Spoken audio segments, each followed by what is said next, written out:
క్షేపణీయము. కాంగ్రెస్ వచ్చింది, కరువు వచ్చింది అంటున్నాడు.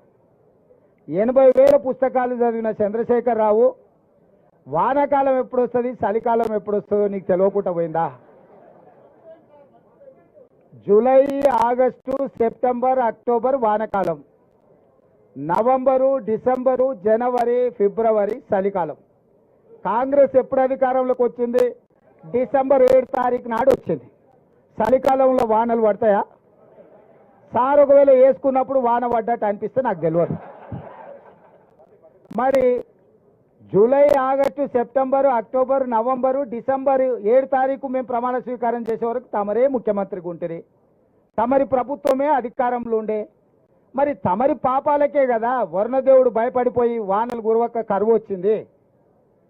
నీ వారసత్వంగా కరువుతో పాటు 7 లక్షల కోట్ల రూపాయల అప్పులు కూడా మాకు అప్పచెప్తే ఆ రోజు నుంచి రోజుకు 18 నుంచి 20 గంటలు మేము కష్టపడి దీన్ని సరిదిద్దడానికి ప్రయత్నం చేస్తున్నాము. నువ్వు చేసిన పాపాలను మా ఖాతాలో రాయాలని మీరు ప్రయత్నించడం ఏమన్నా మర్యాదగా ఉన్నదా చంద్రశేఖరరావు గారు? నేను ఒక్కటే అడగదలుచుకున్నా, ఏరా రాము వానకాలం అంటే నీకు తెలియదా అంటే, అదెందుకు తెలియదు సార్ చలికాలంలో వస్తుందని వెనకటికి కూడా బల్లే చెప్పిండంట.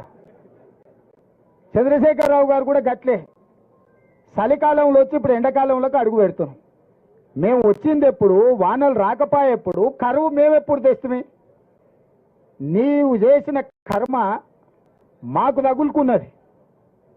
నువ్వు చేసిన పాపాలు ఎట్లా నీ పిల్లలకు తగులుకొని జైలు కోతురో, ముఖ్యమంత్రిగా ఈ రాష్ట్రానికి చేసిన నువ్వు అన్యాయము ఆ వానకాలంలో వానలు పడకపోవడం వల్ల, 23లో వానలు పడకపోవడం వల్ల 24లో కరువు వచ్చింది. మేము వచ్చింది చలికాలంలో, చలికాలం నుంచి ఎండాకాలం పోతున్నాం. నిజంగానే కాంగ్రెస్ వచ్చినాక కరువు వచ్చిందా లేదా అనేది రేపు వచ్చే జూలై నుంచి సెప్టెంబర్ వరకు వానలు పడుతున్నాయా, వానలు పడతలేవా, కాంగ్రెస్ వల్ల ఏమన్నా ప్రకృతి మన మీద పగబట్టిందా లెక్క అప్పుడు తెలుస్తుంది.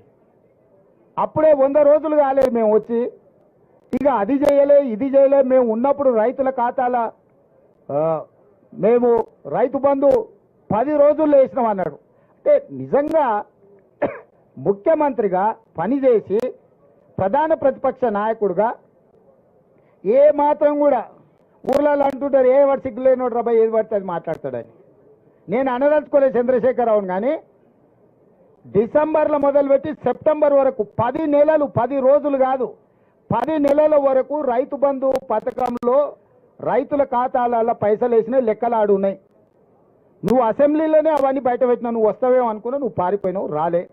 ఇప్పుడు కూడా నేను సూటిగా 2018 ఎన్నికలప్పుడు మాత్రమే ఎన్నికల ముందు ఖాతాల పైసలు వేసినావు. ఆ తర్వాత ఏ రోజు కూడా 4 నెలల నుంచి 10 నెలల సమయం తీసుకున్నాడు రైతు బంధు పథకాన్ని